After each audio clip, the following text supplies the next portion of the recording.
Hello' everyone, আজি আপোনালোকৰ আগত এটা ৰেচিপি শ্বেয়াৰ কৰিবলৈ লৈছোঁ। মেংগ' মিল্কশ্বেক বা আমৰ জুচ। ল'ৰাৰ ডিমাণ্ড, সি হেনো মেংগ' মিল্কশ্বেকে খায়। গতিকে মই মেংগ' মিল্কশ্বেক কেনেকৈ বনালোঁ তাকে আপোনালোকৰ আগত দেখুৱাইছোঁ। মেংগ' মিল্কশ্বেক বনাবৰ কাৰণে প্ৰথমতে মই আম 2টা লৈছোঁ আৰু আমুল তাজা গাখীৰ পেকেট এটা লৈছোঁ ½ লিটাৰৰ। এতিয়া আপোনালোকে মানুহৰ সংখ্যা চাই আপোনালোকে আম ল'ব পাৰিব। যিহেতু মই 4জন মানুহৰ কাৰণে মেংগ' মিল্কশ্বেক বনাইছিলোঁ, সেইকাৰণে মই আম 2টা লৈছোঁ আৰু আমুল তাজা গাখীৰৰ পেকেট এটা লৈছোঁ। প্ৰথমতে মই আমখিনি ধুনীয়াকৈ মিহি মিহিকৈ কাটি ল'লোঁ। কাটি পিনি মই আমখিনি এটা মিক্সাৰ জাৰত ভৰাই দিছোঁ। মিক্সাৰ জাৰত ভৰোৱাৰ পাছত মই আমাৰ যিমানখিনি প্ৰয়োজন হয় মই বৰফ লৈছোঁ। যিহেতু মই ঠাণ্ডাকৈ খাব বিচাৰিছোঁ, সেইকাৰণে ইয়াত মই বৰফ এড কৰিছোঁ।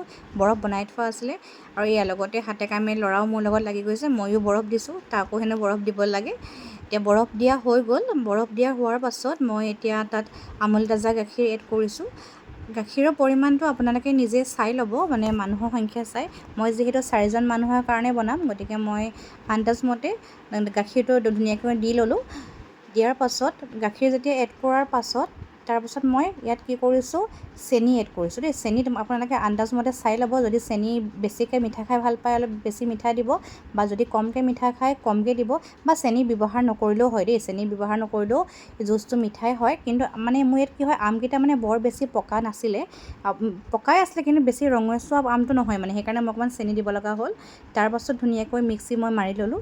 মিক্সিত মৰাৰ পাছত দেখিলে এয়া এটা ধুনীয়া স্মুথ এটা পেষ্ট ধুনীয়াকৈ তৈয়াৰ হৈ গ'ল। তাৰপাছত কি কৰিছোঁ, মই গোটেইখিনি এতিয়া ধুনীয়াকৈ বাতিত উলিয়াই লৈছোঁ। ইয়াত আপোনালোকে চেকনিত চেকিও ল'ব পাৰে দেই, তেতিয়া জুচটো ধুনীয়া হয় বেছি। ইয়াত মই চেকনিত চেকি লোৱা নাই, যিহেতু ধুনীয়াকৈ পিছ খায়ে গ'ল।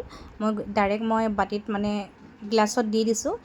আৰু গ্লাছত দিয়াৰ পাছত আপোনালোকে ডাইৰেক্টো লগালগ পৰিৱেশন কৰিব পাৰে, বা যদি বোলে আপোনালোকে ড্ৰাই ফ্ৰুটছ খাই ভাল পায়, ঘৰত যি যি ড্ৰাই ফ্ৰুটছ আছে ওপৰত আপোনালোকে ছটিয়াই দিব পাৰে, তেতিয়া খাবলৈ আৰু ভাল হয়। মই ঘৰত বেছি বিশেষ নাছিলে, কাজু আছিলে, কিচমিচ আছিলে, মই সেইখিনিকে ওপৰত দি অলপ এনেই ধুনীয়াকৈ ডেক'ৰেশ্যন কৰিছোঁ, আৰু লগতে খাবলৈও ভাল হয়। এয়া ল'ৰাক খাবলৈ দিছোঁ আৰু তাৰ ভাগৰ ৰিয়েকশ্যনটো চাওক, সি হেনো খাই খুব ভাল পালে। গতিকে আজিলৈ আহিছোঁ দেই, বাই বাই। আপোনালোকৰ ঘৰত ধুনীয়াকৈ বনাই মেলি খাব।